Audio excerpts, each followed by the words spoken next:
partnership iti provincial government o Ilocos Norte, PESO, at saka po yung Department of Labor and Employment. Amuyo apo daytoy it is a jobs fair, pero ayan ti test na apo daytoy apo iti bridging gap nga kunkuna tayo iti pagdating apo iti World Cafe of Opportunities. Ngamin apo iti kitkitaan tayo tatta iti panangimats tayo iti skills. Ada di kunada gamin nga tiap avoid ang tayo gamin apo kat underemployment, datay mismatch nga kunada.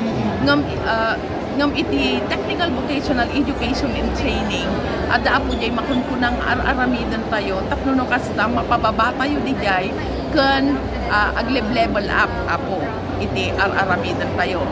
So this is just one of the post activity nga aramidan dagitoy technical vocational institution tayo ken iti test da tapno no kasta apo ket makita tayo anya aya dajay talaga nga pangangailangan nga skills tapno isumat apo ti i-register tayo nga program ijay TESDA nga isumat apo iti maikan iti oray scholarship programs kan maipataray tayo.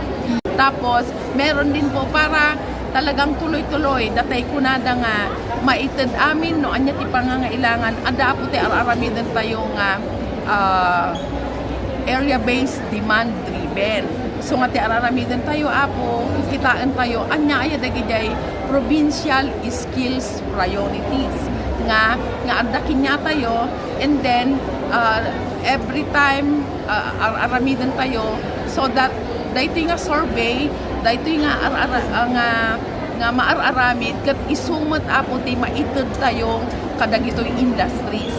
Tapno no kasta amuda apo nga at dagayam dagitoy nga training graduates tayo.